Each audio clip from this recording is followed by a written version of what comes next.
Good morning all of you. आज हम कक्षा 3 की हिंदी की पाठ्य पुस्तिका मधुरम का दूसरा पाठ पढ़ने जा रहे हैं, जिसका शीर्षक है रंग बिरंगे नाखून। राजा कृष्णदेव राय पशु पक्षियों से बहुत प्यार करते थे। एक दिन एक बहेलिया उनके दरबार में आया। बहेलिया कौन होता है? पक्षियों को पकड़ने वाला। उसके पास पिंजरे में एक सुंदर, रंगीन और विचित्र किस्म का पक्षी था। वह राजा से बोला, महाराज, इस सुंदर और विचित्र पक्षी को मैंने कल जंगल से पकड़ा है। यह मीठा गाता है तथा तोते के समान बोल भी सकता है। यह मोर के समान नाच कर भी दिखा सकता है। मैं यहाँ आपके पास इस पक्षी को बेचने के लिए आया हूँ। राजा ने पक्षी को देखा और बोले, हाँ, देखने में तो यह पक्षी बहुत रंग बिरंगा और विचित्र है।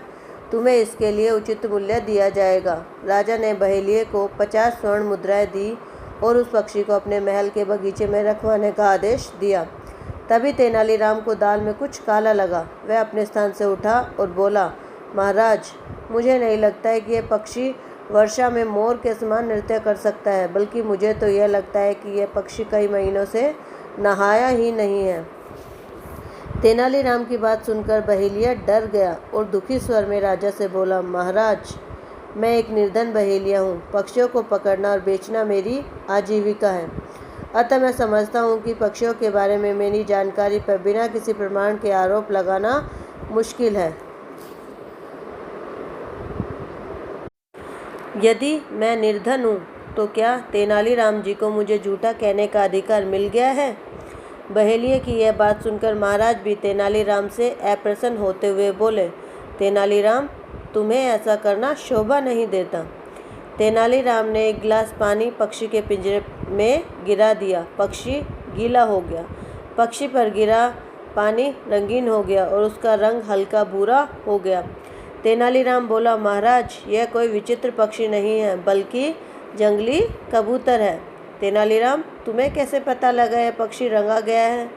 महाराज आश्चर्यचकित होकर बोले, महाराज, बहेलिये के रंगीन नाखूनों से।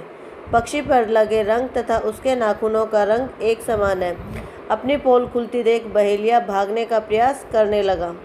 सैनिकों ने उसे पकड़ लिया। तब राजा कृष्णदेव राय ने आदेश दिया, इसने हमारी आंखों में धूल झोंकने का प्रयास किया है। इस अपराध के लिए इसे जेल में डाल दिया जाए।